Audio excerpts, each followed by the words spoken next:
and somebody bought them all again. Welcome to Brown's Hardware in Falls Church, Virginia, where you can find a wide variety of hardware and other items. Brown's brings back memories for customer Dennis Kraft. The thing that reminds me the most of the stores that I was in as a kid is that the shelves are just stacked to the ceiling. Hugh Brown has owned the store for more than 50 years. Hey, Mr. Brown, how are you?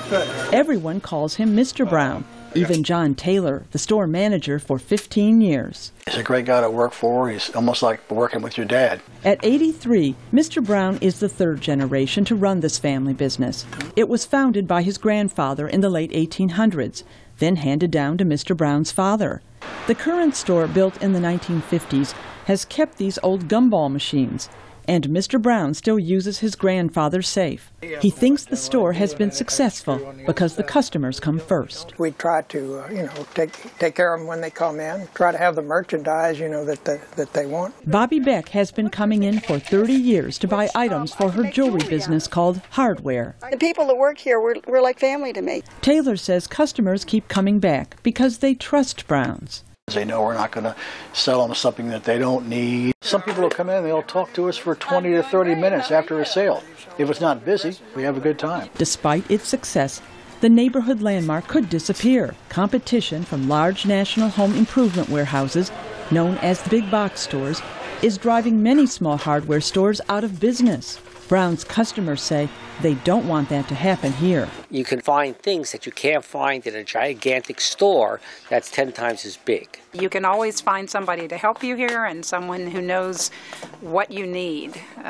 It's a very personal touch, and you cannot find that at a big box store. Many big box stores also don't provide services like fixing screens.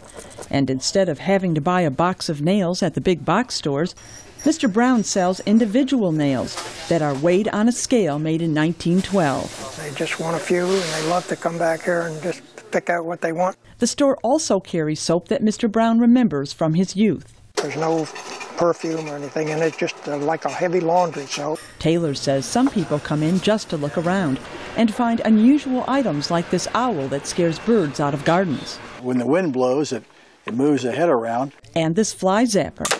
Fire. With no family of his own, Mr. Brown plans to pass the store on to Taylor. When that happens, a new family tradition may begin. My son works here. He's been working here since he was in high school. This wear and tear shows just how many customers have passed through Brown's doors over the past half-century. John Taylor hopes, despite the new competition, they will continue to come. Deborah Block, VOA News, Falls Church, Virginia.